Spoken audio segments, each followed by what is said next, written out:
Greetings, humans. Greetings, and welcome back to another fun-filled episode.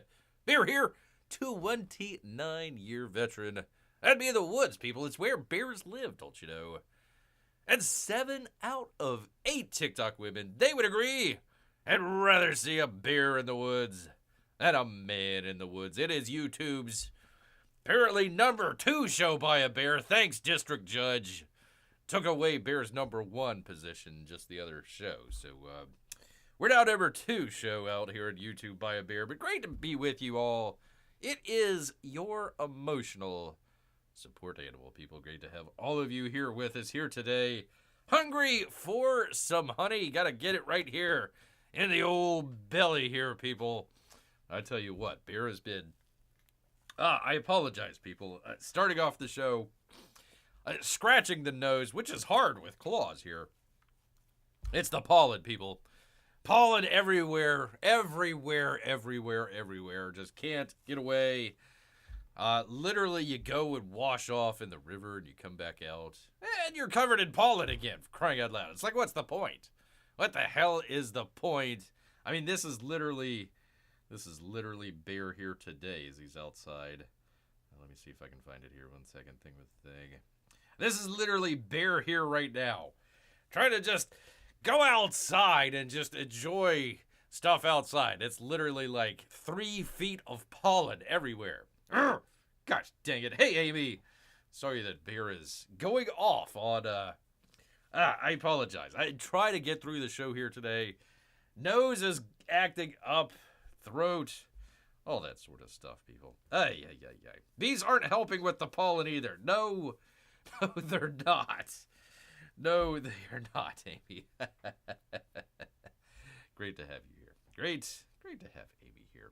Which, by the way, thank you. Thank both of you and Melissa last night. Got to check out, forever here, got to check out the old auction from Mike Miller last night. Got a little piece from one Kevin Sharp. And Amy and Melissa were nice enough to kind of give, Kevin some, tips or pointers or whatnot on how to draw a bear and everything. So I want to say thank you.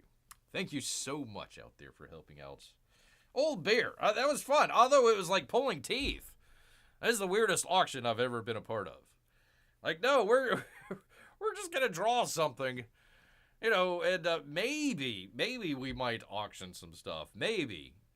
I think Elliot Fernandez ended up ripping up more art than he ended up selling. I don't know that for a fact, but I'm like, here, Elliot, please, don't. I don't care. Rip. Okay, Elliot. Okay. Amy says that was fun. It was. Maybe not every week, but he definitely needs to, number one, do it more often. Hopefully have some more people. I think it was hard just having... As far as Bear knows, just 3 people selling there. So I don't know if, what's his name, Kirby? I don't know if he ended up selling anything or not. But yeah, it was Kevin Sharp, Elliot Fernandez, and Mike Miller doing the auction. So probably need a little bit more there. Oh my gosh, they really needed Jeff there to read the comments. That would be the other thing.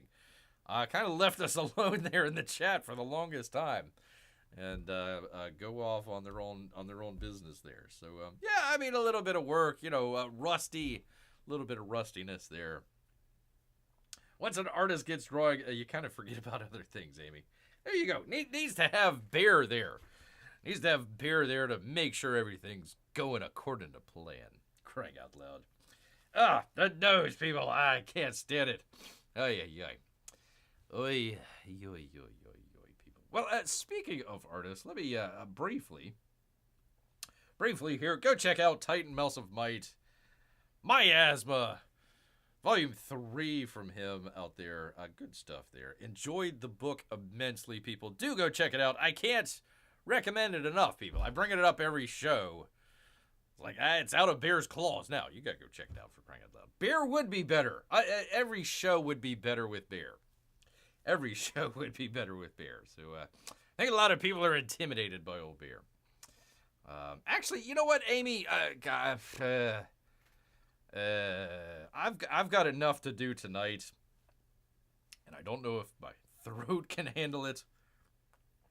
I need to figure out Discord. I need to figure out the Discord there. So I might have Amy and Melissa maybe next show. Not the next Barely Live show. And try to figure out some Discord stuff. I had one a while back, but they what did they do? They did something, I think, where they changed the passwords, or you had to get a new password or something like that. I just never did it. So there is a bear channel out there. It's just I've only used it a couple times, so I need to get back. Need to get back on the old Discord. And that's not my asthma, as in too much pollen, says Amy. No, my asthma, or miasma, however you pronounce it. There you go, people. Go check it out. He's doing really well. Cyberfrog always doing well. 804,000 there. I'm sure we can find it somewhere. I know I have it. I got the email, I don't know, 2 years ago or whatever to change the password. I never did anything because I just had the Discord. That was it. I didn't have anything. I think I had it set up where I had to approve everybody that came into the, I don't know how they describe it, into the channels, into your own personal Discord, however they talk about that. So yeah, I would have had to bring people into the show, but I did. I remember talking on Gary Shipman's Discord, Mike's. I think I was on Kevin Sharp's as well. There might have been one or another there, but yeah, I'm trying to keep track of people there. Keep track of people there. Plus, I don't have what is it called? StreamYards. I don't have that. Well, I don't have Chrome or Brave or any of the other ones. Bear just does the Safari on the Mac here, so it's OBS or nothing. So I haven't figured out how to bring people in or go on to other channels out there. So that might be a long-term project for old Bear out here. For crying out loud. There we go. Anyways, thank you, Amy. Thank you so much. 804,000. Go check it out, Cyberfrog. You know where to get it, people. And, of course, there's only got 2 days left, people. Only 2 days left to make $4+ grand. That'd be for Eric Ninaltowski, but he's got a art book out. You want to go check it out? It's probably worth checking out, but I think he needs to reach that 5K goal before he does anything with the book. So I don't think he's going to be shipping with $858. Good on those 13 backers out there, but probably need a couple more out there to help him out. Definitely a couple more. Speaking of which, we have, and I think this is a great idea. Graham Nolan, Compass Comics. He's got a scratch and dent sale, people. Deep discounts. Deep discounts, which I think this is a great idea. Want reader copies of our books? That's a great idea. Grab some scratched and dented books. These are books that didn't meet our high standards for backer fulfillment. Maybe a slight dent, ding, crease, booger mark on there, something like that. Many cases are barely noticeable. All books are complete and ready to be enjoyed. Scratches and dented are a limited quantity. So you want to head over to his shop, which, do I have it?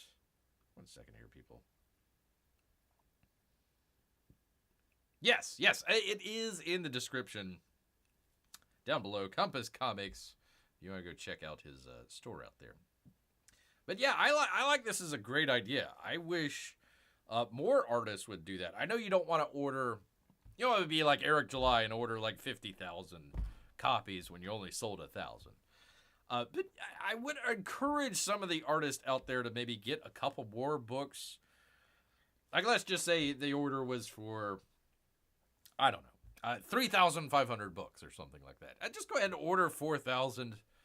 And again, some of the stuff might come in a little dented or dinged or something like that.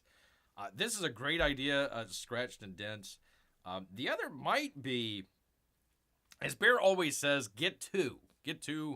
You can have one to read and add one to kind of keep in your collection. Give to the local library, whatever you feel like doing out there.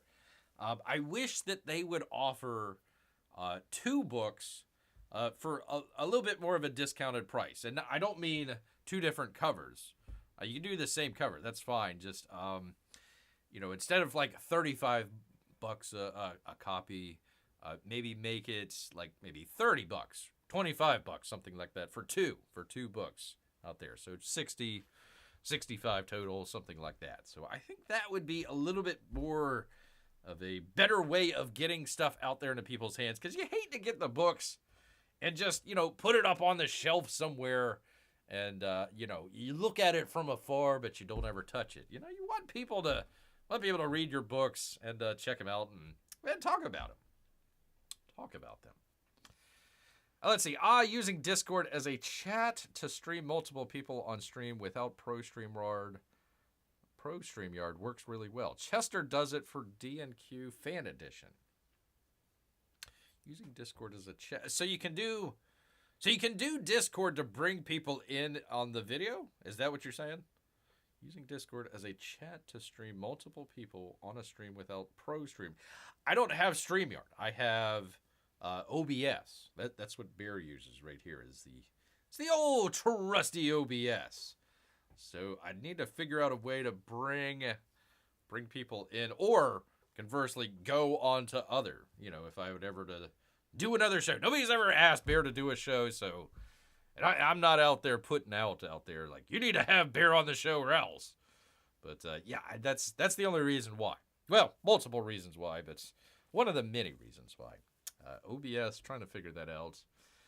It's complicated, people. It is complicated. Yep. Okay. All right. I'll have to look into that. Amy, next on Wednesday, we'll do our normal show on Monday and Tuesday with the gaming stuff, which you haven't checked out. Come on down to the chat council. Playing a little game called Civilization 7. Having a lot of fun over there, so we enjoy that. So we'll do the normal shows then, and maybe Wednesday Bear can kind of get some stuff together and kind of figure it out. I'll see if I can find the password or the link to do the password to get into Discord. So we'll find out. Thank you, Amy. Thank you for your always trustful for Amy for great help that she has out here. Ah, gosh, dang it, the throat. Throat, people.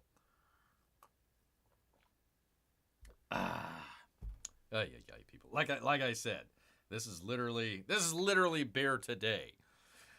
Man, oh man, crying out loud. It's just tear about that. I know a lot of you people are saying, "Where's that professional show, Bear?" Well, might be a little while. Might not be today for sure. With the old stuff going on here. But we do have people, believe it or not. We do have some fun stuff for you people, including one of Bear's favorites. I told you so. Literally, I told you so. As usual, people, let's get into it. From Deadline, Anthony D'Alessandro. I told you, people. Listen, I don't know what, 2, maybe 3 shows ago, we were talking about some of the Snow White stuff out there, and maybe some of the projections. I think that they had projected it, I forget, $50 to $60 million range, if Bear remembers correctly. I says, it might come in, that might be okay. It might come in a little bit lower than that. I was adamant. I was like, okay, it's not going to be this great hit that people are, boosting it up for, and it's not going to be the giant bomb that all the people, as boy Zach calls them, the clowns, the birthday clown people. Like, it's not going to be the bomb that all the birthday clown people thought it was either. I saw a little something there. What was it? Jeremy from the Geeks and Grifters goes out to watch the movie, and I walked out of the movie. I couldn't believe it.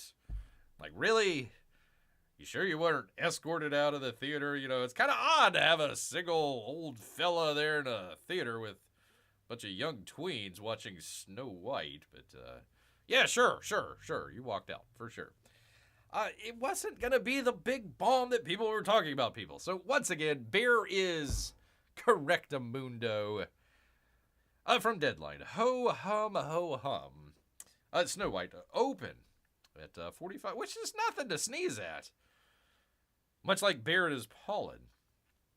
But it's not. I don't know if it's gonna make its money back. It might over the long run. There, I think it was close to $250 to $300 million film. It's got a lot to cover here, but 45, that's okay. On par with Dumbo, they say over a deadline here.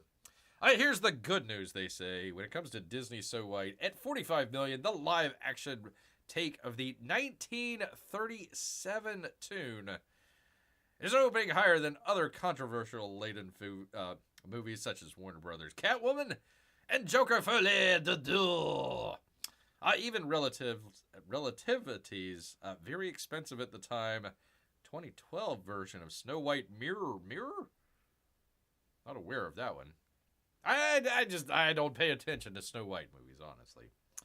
However, that level, we told you yesterday, that's right on par with Dumbo's lackluster starts. So they're comparing it to some of these other places. 46 million. This one was 45. Little Mermaid, 95 million. Maleficent, let's just call it 70 million. And Cinderella, we'll just call it 68 million here. So lower than that stuff there, but not. I mean, listen, it's not the bomb that everybody thought it was going to be. I didn't think so either. I didn't think it was going to be a big bomb here. But listen,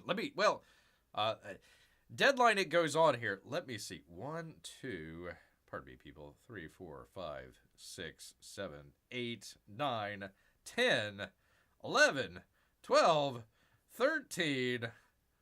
13 paragraphs to explain why Snow White, the new Snow White movie, did okay-ish. Not what everybody was thinking, but not terrible or anything like that. I can explain it really easy. Really easy. You're not going to hear this anywhere else but right here from old Bear, not even from the birthday clowns. Crying out loud.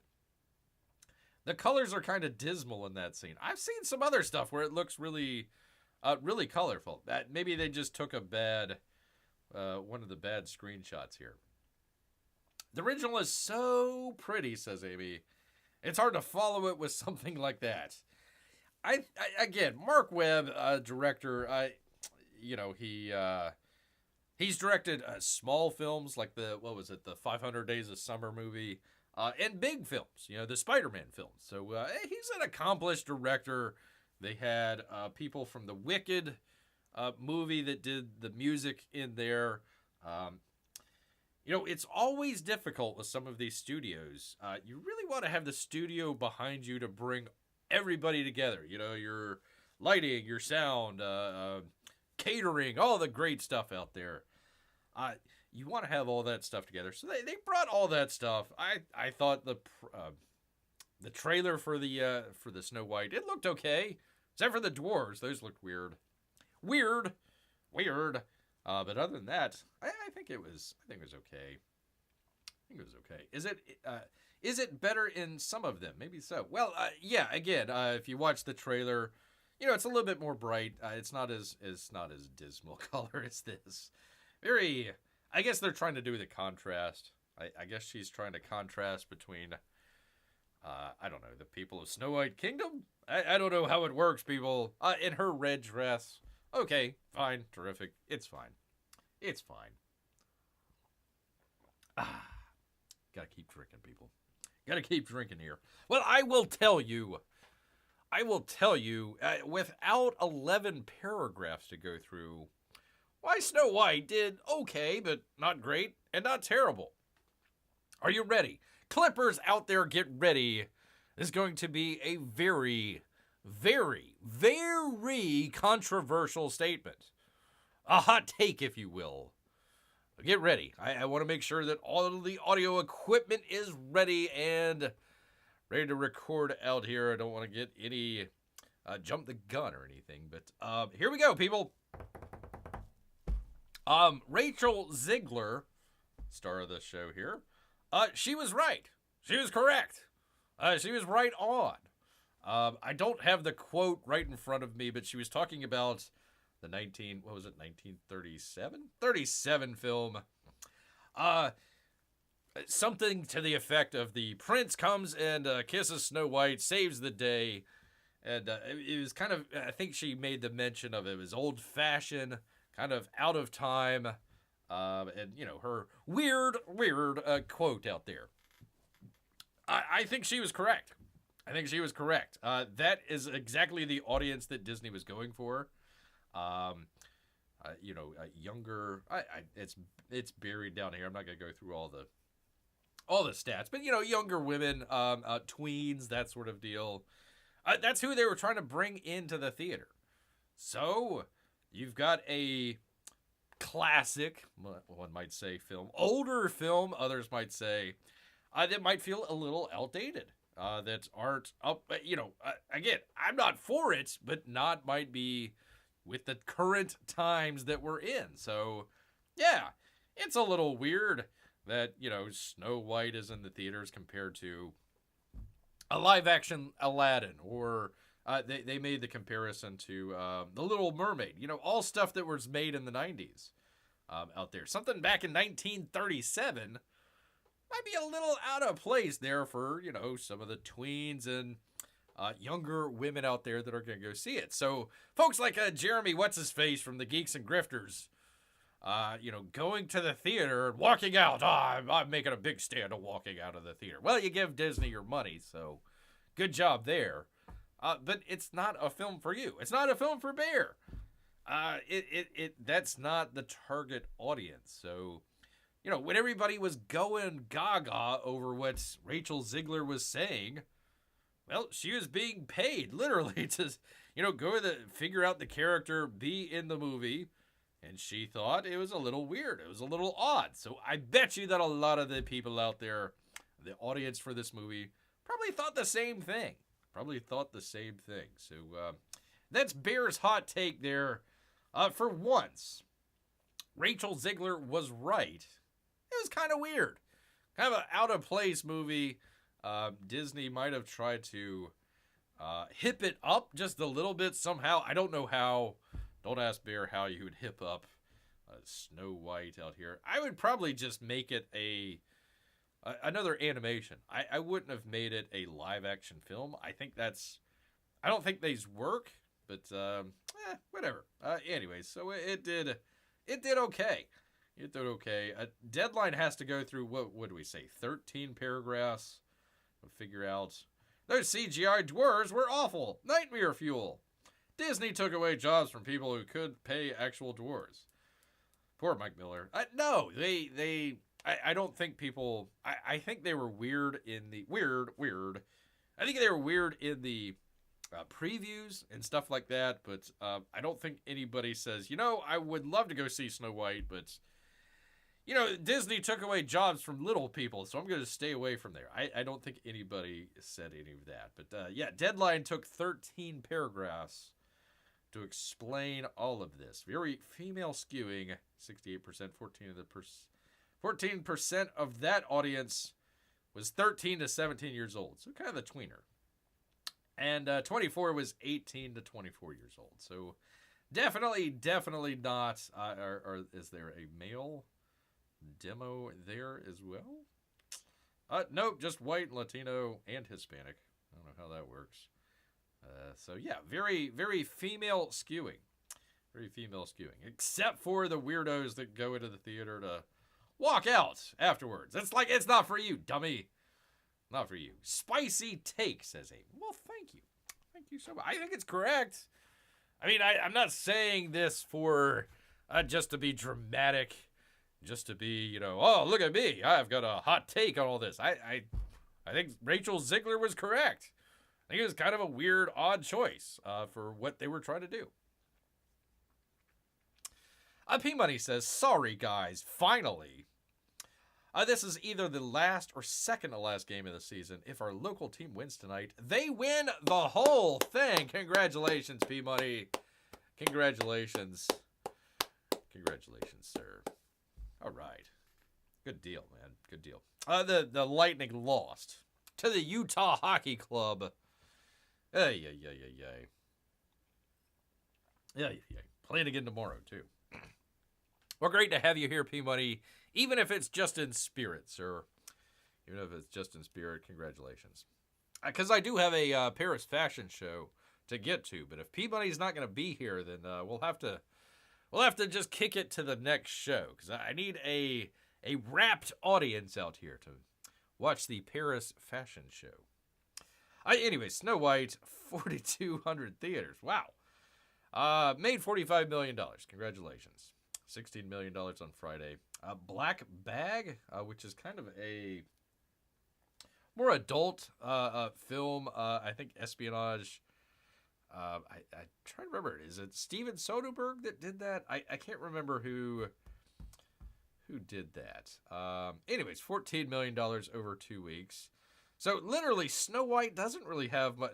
Their only competition is themselves out there with Captain America. Came back up number 3. Let's see, $192 million in 6 weeks. They might get their production money back out of all this by the time it's all over with. They're not going to make any money. I don't know what the worldwide is, but maybe they might make a little bit of money out of Captain America, but it's not what they're thinking. 192. Honestly, that's pretty bad. I gotta say. Day and age when a Marvel film should be $500, $300, $500 million. We'll have to see what the worldwide is, but it's not looking all that great. Novocaine, I have no idea about. We talked about Mickey 17 a while back. It has fallen tied with 4th place here. Let's see, the 3-day, $3.8 million. Total, $40 million. It cost $160. Hold on, let me see. I think I still have it.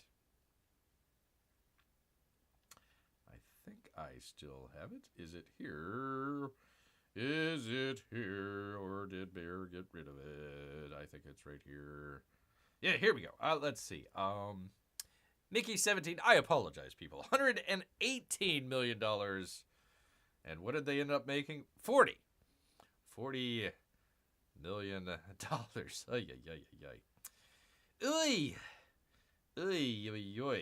Warner Brothers striking out again with another film called Alto Knights. This is interesting. We're going to talk about this in just a minute. The Looney Tunes movie. Not by Warner Brothers, because Warner Brothers sold it to a bunch of folks called Ketchup. And they're not doing too bad. For an independent outfit, $6.3 million over 2 weeks. Not too bad. Not too bad at all. Continues on. Paddington rounding it out at number 10 here. $43 million over 6 weeks. So there you go. Not a whole lot of competition other than Captain America for Disney out there in Snow White. So, again, I think she is correct. Weird. It was kind of a weird, odd choice to make a movie like this. Kind of odd, especially targeting it to young women out there. If it was, another maybe 90s movie, maybe, well, they already did The Little Mermaid. What am I trying to think of? They already did Aladdin, didn't they? Gosh, dang, they did.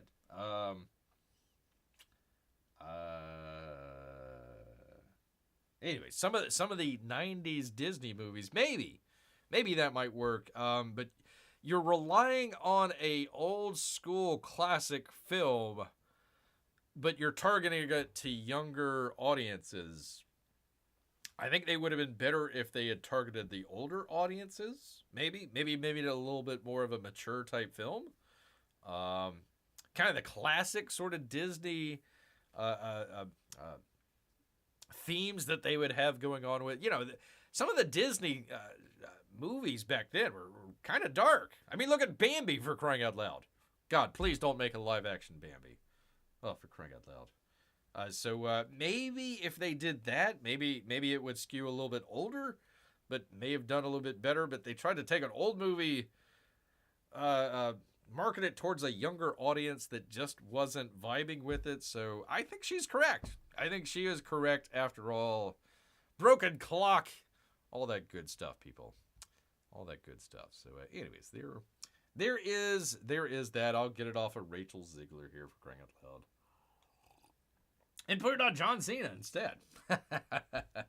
Oh, crying John Cena. Just bawling his eyes out, people. Just bawling his eyes out. This is interesting. So we talked about Ketchup here just a moment ago. They had the Looney Tunes movie that Warner Brothers, God, for whatever reason, God, I can't fathom this. Your Warner Brothers, your brand, I mean, is linked with Looney Tunes. And you say, no, we're not going to distribute one of the movies out here. Nah, we'll let some independent studio out there distribute it instead. No biggie, no big deal. So the Coyote and Acme movie. There was a couple of movies that got axed when the Z-Man came in and took over Warner Brothers Discovery. One of them was the Batwoman movie that was already in the can, and they just took that can, threw it into the grave, and buried it. This was one of the other ones here called Coyote versus Acme. Oh my gosh, says Amy. I saw a Forbes article that said Snow White cost ballooned upwards of $269 million. Really? Let me go back. Let me just double check. Pardon me, people, as I scroll through. You are correct, Amy. You are correct. They call it here $270 million. So, yeah, it did okay in its opening. It didn't do what everybody thought it would do. We're gonna see next week. As Bear always says, wait till week 2, figure out how much the drop is. If it's over 50%, here, let me show you. So if it's over 50%, we'll just do the black bag here. It went down, and it doesn't give the thing for the weeks. It just gives the 3 days here. That was down 43%. Novocaine, this movie, almost close to 60%. Even in week 3, Mickey, down 50%. 50% there. So we'll see. We'll see if Disney comes down 50%, or maybe it might be 30%. Maybe it might have good word of mouth. I don't know. It's not for me. It ain't a movie for old Barry here. You're not going to find a bear in the theater for Snow White and whatever the hell it was called. So there you go. There's no one on that picture about Coyote versus Acme. Wait, there's not? Yeah, there is. Right there. John Cena. For more than a year after Warner Brothers shelved Coyote vs. Acme for tax reasons, Looney Tunes inspired film is close to finding a new home. This is Rebecca Rubin over at Variety. As we talked about before, Ketchup Entertainment is expected to land distribution rights for Coyote vs. Acme. Though the sale has not closed, the price tag is reportedly in the $50 million range. So once again, Warner Brothers, I don't know how much it cost, but they're selling it, and it'll be interesting if they sell the rights as well. I don't know if that's part of it or not. $50 million for the movie that they already made. Is Mustard Entertainment better? I don't know. You'll definitely go with some ketchup on this one for sure, because they're doing the right thing. Listen, you got a small entertainment company that's purchasing. Kind of goes with the theme of what Bear's saying with Warner Brothers here. Purchasing items there from different studios, apparently a lot from Warner Brothers, and putting it out on its own. It doesn't have a huge, what am I trying to say? A huge marketing budget for any of that sort of stuff. So that's probably why we're not hearing a whole lot about it. But hey, it's a Looney Tunes movie, people. What the heck? Why not? Go check it out, people. So they're going to check out Coyote versus Acme.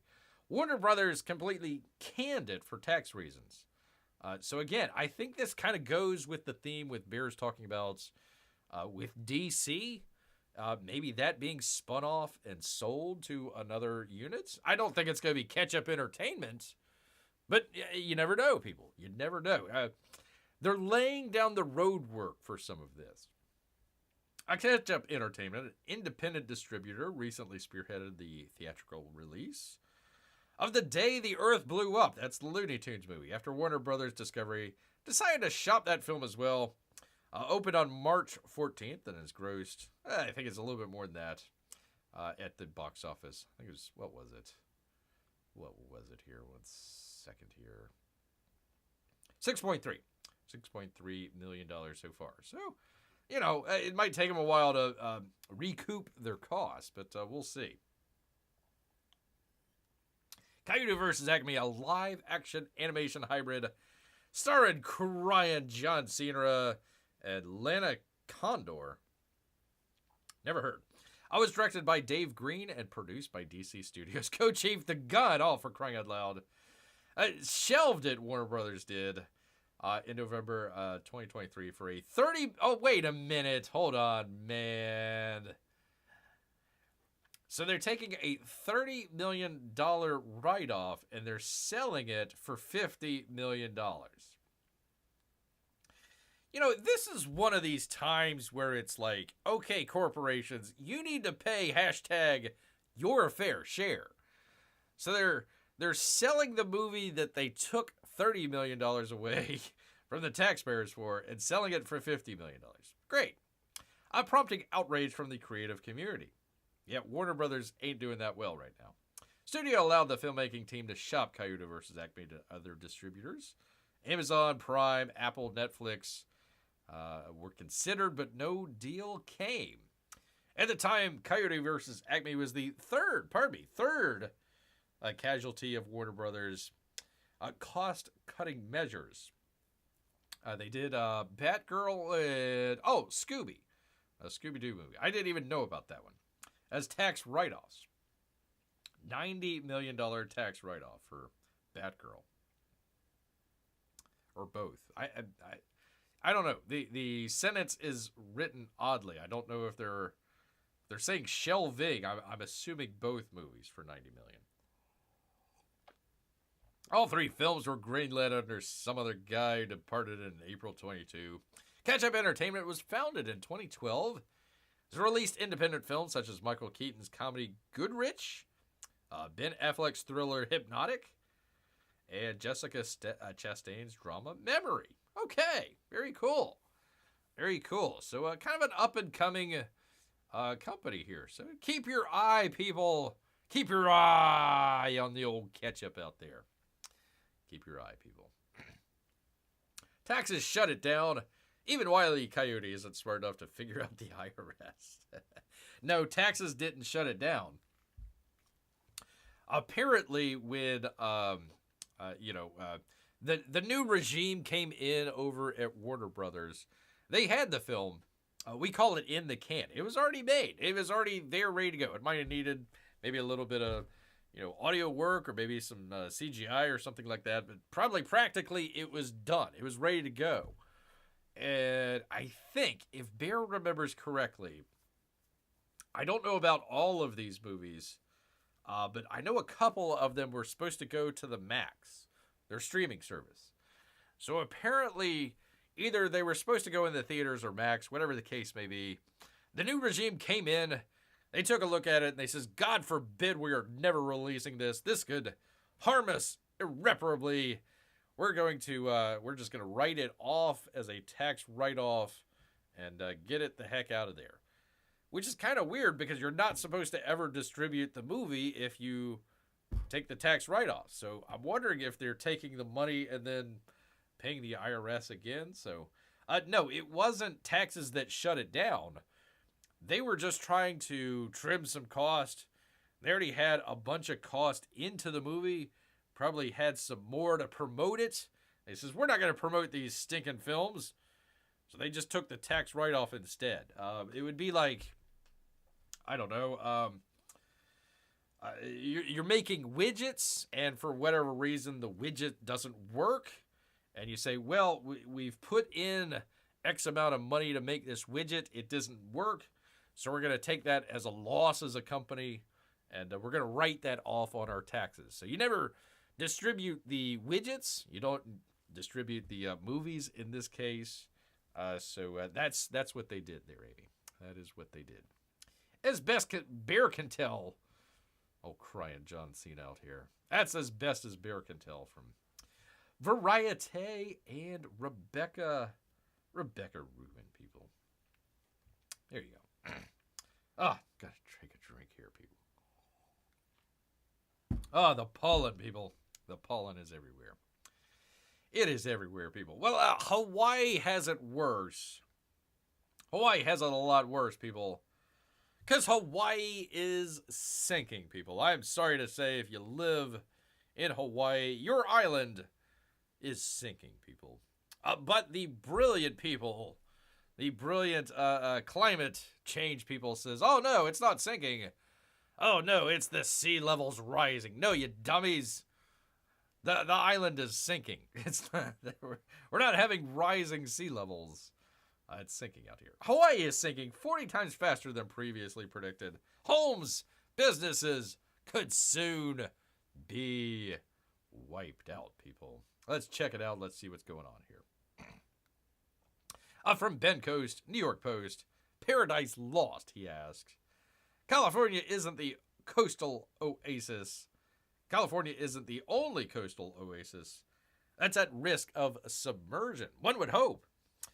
Scientists have revealed that certain regions on the island of Oahu, Hawaii, are sinking into the sea 40 times faster than predicted, which could jeopardize homes and businesses. Oh my. Conditions have gotten so dire, that low-lying areas in Honolulu, Waikiki, and Pearl Harbor could be inundated in the coming decades, with infrastructure damage to cost billions of dollars. Yeah, all the way in, 2080. So we got a little time, people. We got a little time to work this out. I don't think it's going to happen like overnight, right away. I think we got a little bit of time to get through all this.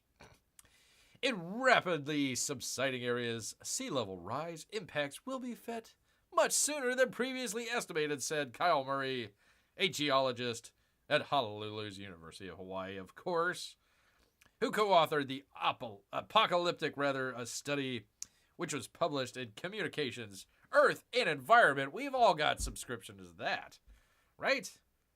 Right? Well, maybe Bear needs to re-up his subscription to Communications, Earth, and Environment. The team was investigating the effects of sinking landmasses amid the surge of rising seas. Wait a minute. Due to climate change. Hold on now. Hold the phone just a minute. If the island is sinking, how is the seas rising? Wouldn't the seas be the same height and the island is just sinking? Wouldn't that be the case? Of course not. They got all the answers. They got all the answers out there. Rising sea levels due to climate change are already increasing coastal flooding risk in low-lying neighborhoods around Honolulu, and this new study shows that sinking land could significantly amplify this risk, says somebody at Climate Central. Of course. To re-examine the phenomenon, researchers spent nearly 20 years analyzing satellite data from the Hawaiian Islands, referencing them with GNS, a global navigation satellite system, measurements to calculate subsistence rates, people. Ooh. The scientists mapped the coastal topography with high-resolution digital elevation model, then used these are just a bunch of long words, man. Come on. The island is sinking, and that's that, people. I can't tell you. It's just happening. Hawaiian Islands slowly submerge the further that they are out from the big island. This process has shaped the chain for millions of years, people, due to their weight and the movement of tectonic plates underneath them. Hawaii, you're overweight. The island of Oahu, you need to lose some pounds, man. Are you going to sink into the ocean?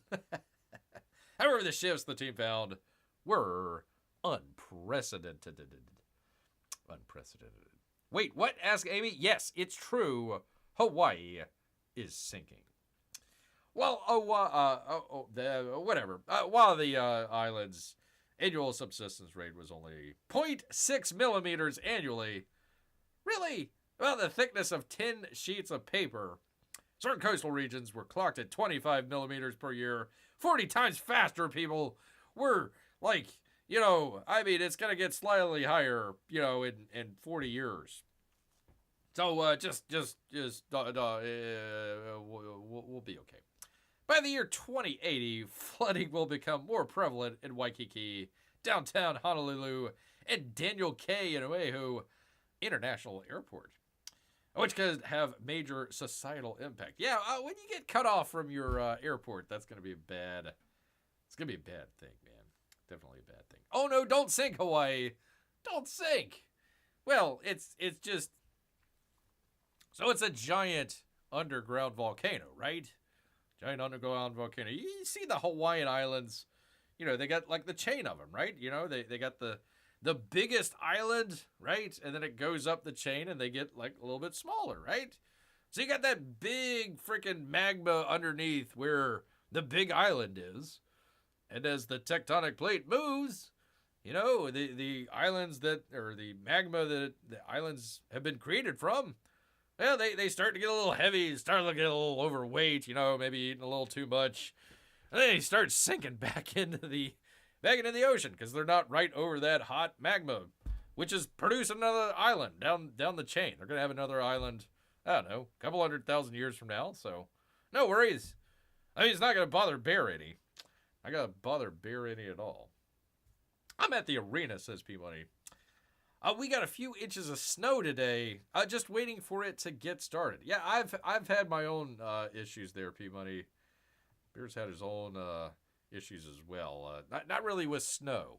Not really with snow, but with some pollen.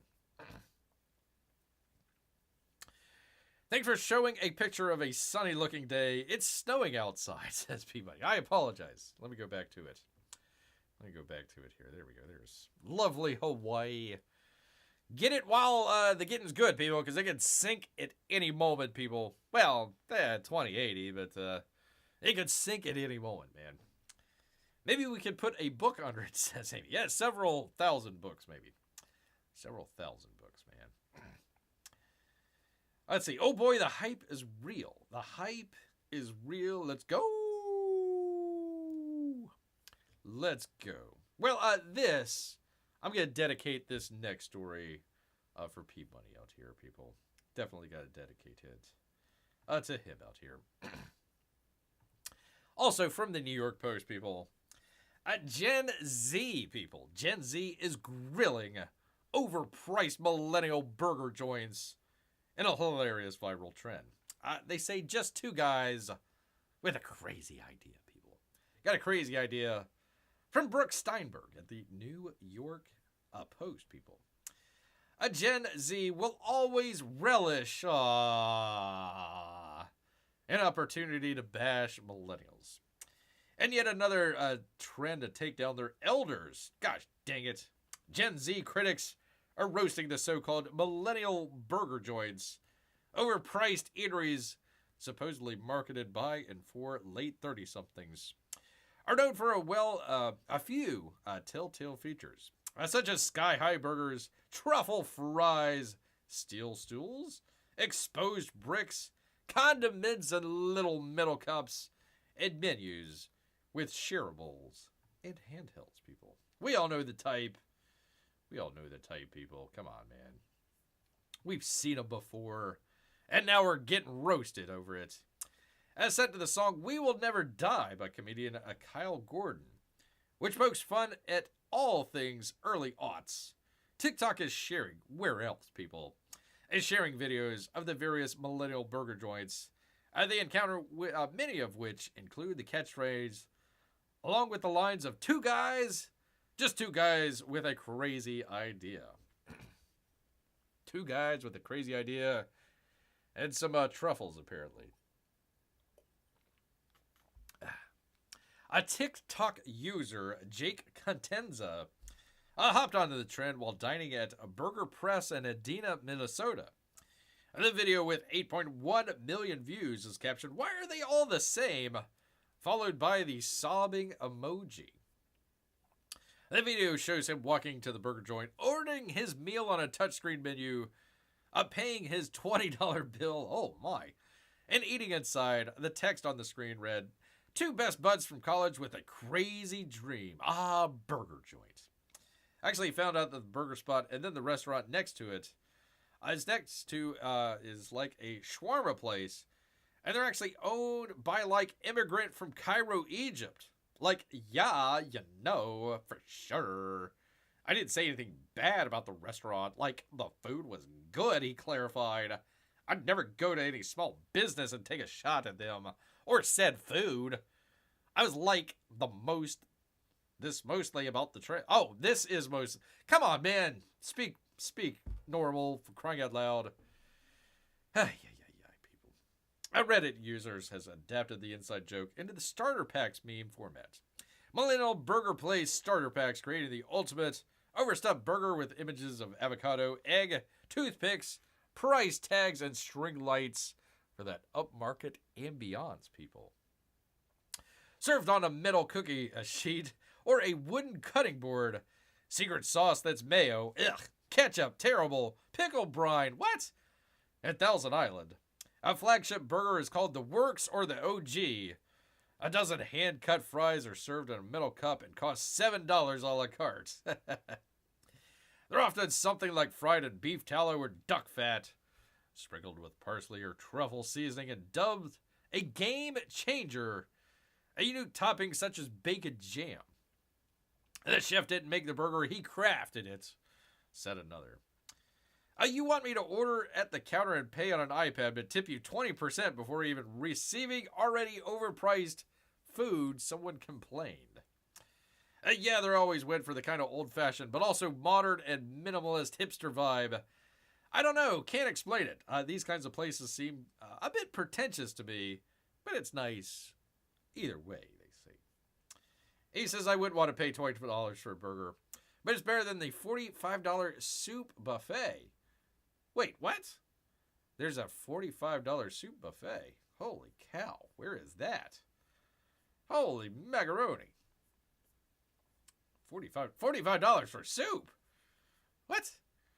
You know, man, it's got to be with the soup, the soup bad German out there, for crying out loud. Hey.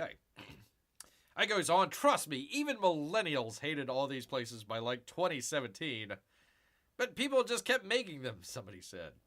I feel like I'm having a fever dream because of how much strange, hyper-specific thing this is to rag on. But they aren't wrong, it's funny thing to make fun of, said another user. Don't blame this one on millennials. Five Guys at Steak and Shake started this nonsense. Even though everyone seems to be mocking these burger joints, Contenza admitted that they must be doing something right.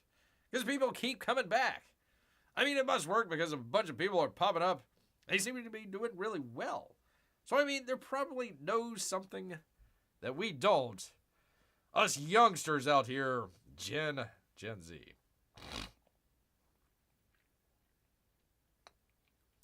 When would you ever eat $45 of soup? That's a good question, Amy. Well, let's see. What would cost? Pardon me. What would make a soup cost $45? Truffles.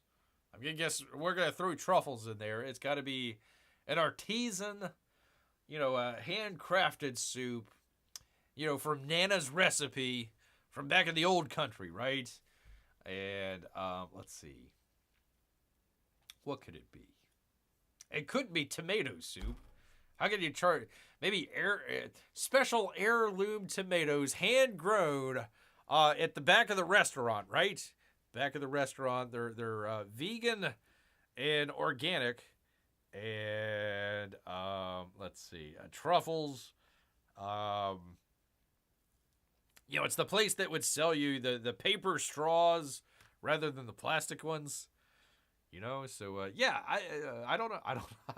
I don't know. I couldn't imagine spending $45 on soup. Really? Steak and Shake put a QR scanner on their soda dispenser So you couldn't get more than one refill for yourself while you were eating there. Huh. Does that include even if you're sitting down? I guess you could ask the waitress to, hey, waitress, can you go get me another fill up of the drink here? Yeah, but Steak and Shake, they've got the new beef tallow. I've been meaning to try that out in their French fries. Old crazy RFK was all on that. Was all on that. Do not drink soup through paper or plastic straws, says Amy. Do not do that at all. No, sir. No, sir. Should I do a little preview, Amy? I don't know if P-Money's still here. Should we do a little preview of the Paris Fashion Week since we got a couple of minutes here? I've been holding on to this for about a week or so, and holding on to the lovely Fashion Week recap. Human violins, plastic boobs, and lampshade hats. I wanted to drop this on old P Money here, so this might have to wait. Ooh, fashion, she says. Careful what you wish for, Amy. I just came back on, and first word is fashion. Well, let's go right to it. On the catwalk for Maîtrise Fécales, which translates to fecal matter, a subversive Canadian P-Money designing duo Hannah Doze Dalton and Stephen, I can't even pronounce that, ascent models down the runway in sky-high plumes of feathers from their shoulders and collars, some wearing the brand's very viral, thigh-high, hyper-realistic silicone skin shoes. What? Okay. So there you go, people. There is, I'm assuming a model. I'm assuming a lady. I'm not so sure, but man, oh man, are those colors popping, people? Those are some colors that are popping left and right. Leave it to the French, people. Leave it to the old French out here to come up. Well, you're here right in the right time, P-Money. We had this. We had a burger story, which I thought you would just find great. But nope. He comes back at the wrong time. It's fashion instead. Kind of looks like Phantom Menace, says P-Money. It's the bad guy from Harry Potter. Yeah, I'm assuming it's a lady. I think maybe, when you're questioning yourself of whether or not the model in front of you is a man or a woman, maybe it's time to get some different fashion out there. Definitely some different fashion out here. There's a man with boobs. I don't know what fashion this is supposed to be. You figure that you would want to have something to cover over the guy's boobs there. And also, if you're going to hire some twink to model your stuff and put on plastic boobs, maybe have him, hit the tanning bed just a little bit or something like that where it like matches. I'm assuming this is a dude, people. I don't know. It's Paris. It's weird, man. It's freaking weird, man. Because there's a dude with plastic boobs walking. I think it's a dude with plastic boobs walking around. I don't know. It's the new plastic boob fashion for fellas, apparently. Maybe. I don't know, people. I don't know. We will move on. We will move on to the new hotness, Amy. The new hotness. Fashion means clothes. Where's the clothes? The new hotness apparently is wearing your clothes backwards. No, you didn't wake up with a hangover and jump in your work clothes and head out to work and like, oh my God, they're on backwards. No. You are high fashion. Probably even higher fashion than the dude with the boobs. Fake cleavage does not get, I repeat, does not get P-Money's points at all. No points at all for P-Money in the fake cleavage out here. Still trying to figure this one out. She has shirts as pants. Yeah, no, that's a skirt. It's just on backwards, I would assume. Oh, no, you're right. Yeah, the middle lady. Yeah. I was looking at her shoes and thinking that was kind of odd. Yeah, apparently it's... Apparently she is wearing a shirt as a bottom, and it is also on backwards to match her dress that is also on backwards. So you get some back cleavage. Back cleavage there, Peabody. I don't know how that works. How that works out at all. Not sure. Not quite sure. It's Paris, people. What can you say? Clothing was worn backwards on the runway. Yes, I can see that. That would be Zomer. Zomer, people. If you want to be hip and cool, you gotta wear your clothes backwards, people. Definitely wear it backwards. Here's a lady with a lampshade. Here's a lady with a lampshade. And also it looks like fabric from a couch. You know, she's trying to match. I'm sure, you know, it's like one of these things where it's like the people hiding in the background. They like match like the couch or the wallpaper or something like that. Maybe she's like a super spy or something like that, and just kind of wants to hang out in the background, which isn't really what fashion is supposed to be about. You're supposed to stand out, but there you go. There is a lampshade, not confined to the local frat house anymore, people. You can put a lampshade on and people say, holy coal, that person there is fashionable. Not sure how you wear your lampshade backwards, but there you go, people. Lampshades, people. If it works, she can be her own nightlight, says Peabody.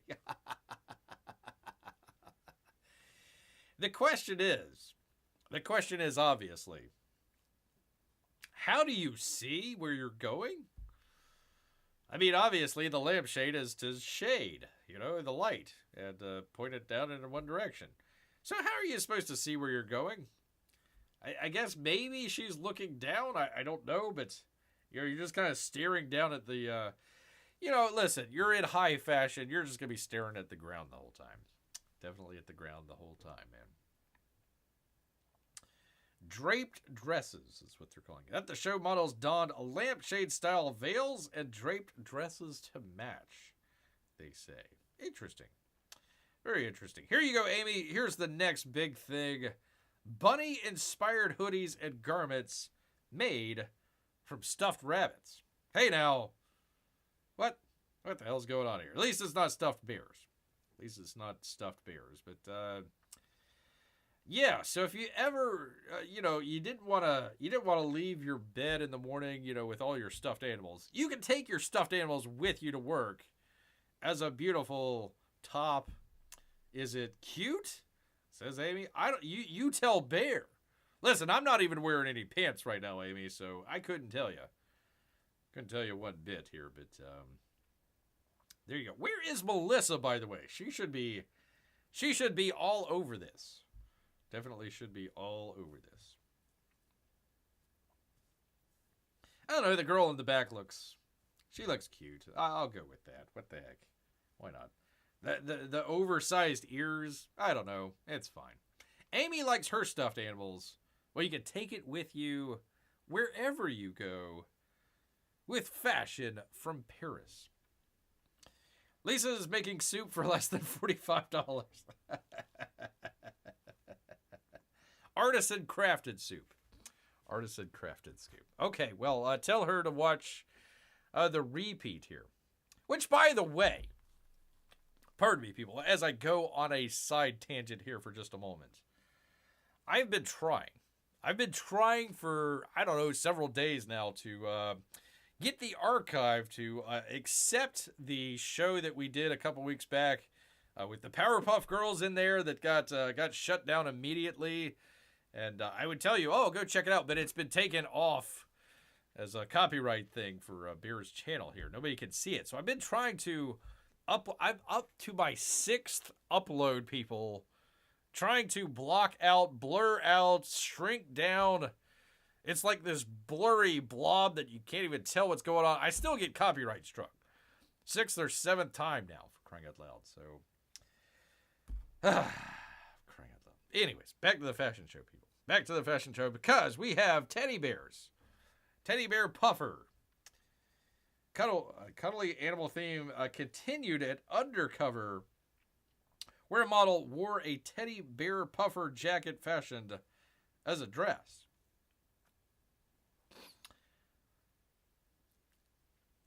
I don't know what to say about this, people. I honestly don't know what the hell is going on. I guess it looks like a bear. Maybe. I guess that's his head out front and then his arm. Maybe. Why are they so sad looking? Because they have to wear crap like this, Amy. What do you think? I would be sad too if I had to wear, I'd be sad like the dude with the boobs, man. That's just like, man, I was hoping to model jeans. Now I got to wear boobs instead. Or a lampshade or my clothes backwards. There you go. Well, let's bring it on to another lady that's also not too thrilled to be there. Models were in a hairy situation at Joomla Wannabe's Donny garments woven with lifelike locks. So like bear. Wait a minute, they're finally coming around to the bear look. I knew it. It only took a matter of time to finally come around to just, wearing your hair on the outside and let everybody take a look. There you go, man. No clothes needed. No clothes needed. Not at all. Had to go for a minute. Why did I come back to the weirdness? Just increases. Oh, you haven't seen the best yet, Peabody. You haven't seen the best yet. There's a violin coming up. This is an impromptu fashion show, people. So we had to do that for old P money out here. There you go. See, it looks just like Bear. I could have walked the runway at Paris, people. Bear could have been listen. Bear was a hand model many, many years ago. Had to leave it. A lot of situations going on, but if I don't want to go back. I don't want to go back to the fashion industry, but the fashion industry is finally coming around to Bear. Crying it aloud. A teddy bear coat. Yeah, by the way, you missed the teddy bear coat, P-Money. There you go. A teddy bear coat dress is an overly fluffy coat that you belt and wear as a dress. They're cute, but these aren't it. These are not it. Looks like a hairy bear donated all of his fur. Yes. Quote unquote donated. Yeah, we'll go with that. Is she wearing leather? Oh my gosh. Oh my gosh. All right, where is the violin lady? There's the violin lady. There you go. Hoda Kova walked the runway in a lifelike violin one piece. No strings attached, they says. No arms either, apparently. Somebody give that lady a hand because she does not have any in the violin. That is a violin that you could wear out and about, to the club, maybe to work, to the airport, maybe. You got a big flight that you need to catch, and let me put on the old violin. Let me put on the old violin instead. Walking out of the house, I'm wearing. I mean, at least she's not wearing it backwards. It'd just be weird. Can you sit in that violin? I think you just lay down. You lay down. You maybe retract your legs into the violin there, and you just kind of squat. Maybe lean up against the wall somewhere.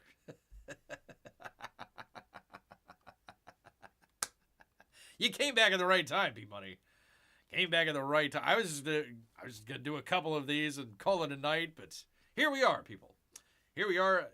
Violin equals a dress, says Amy. There you go.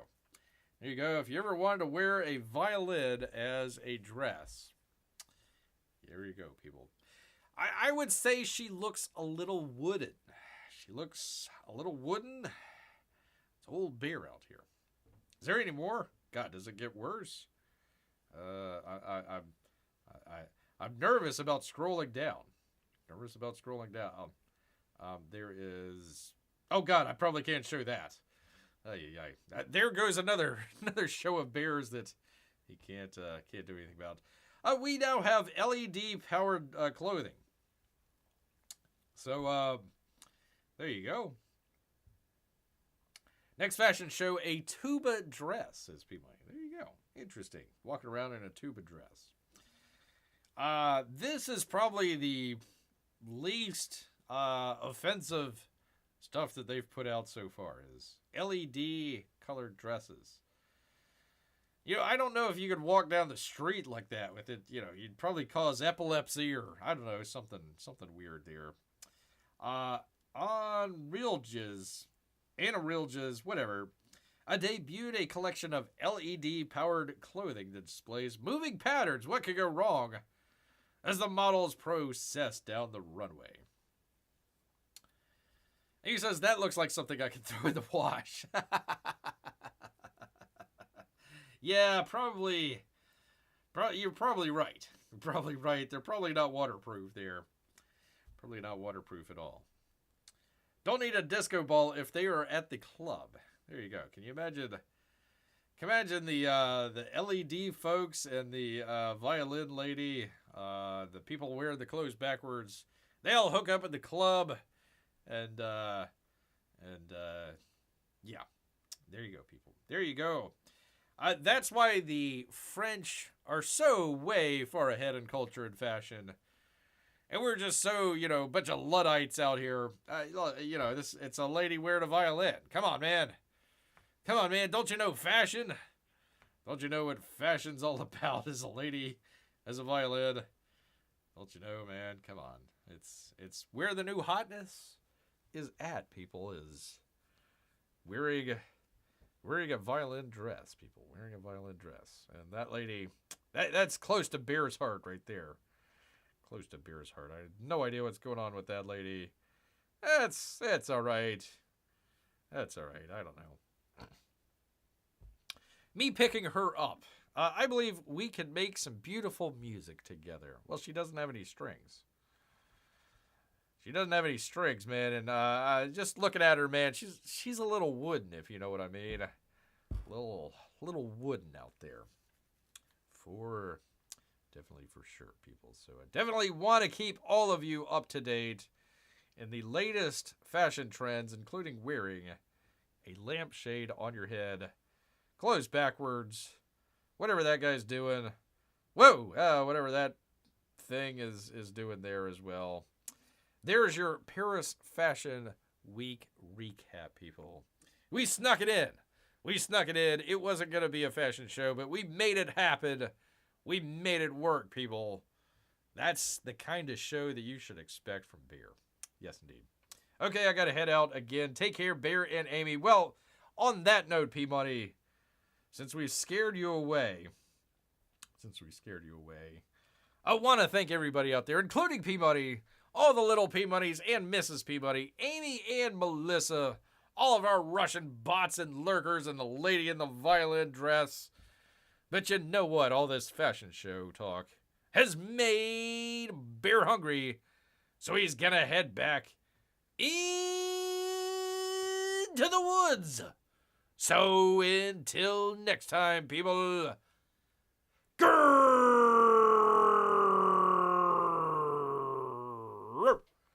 a grrr. Night, everybody.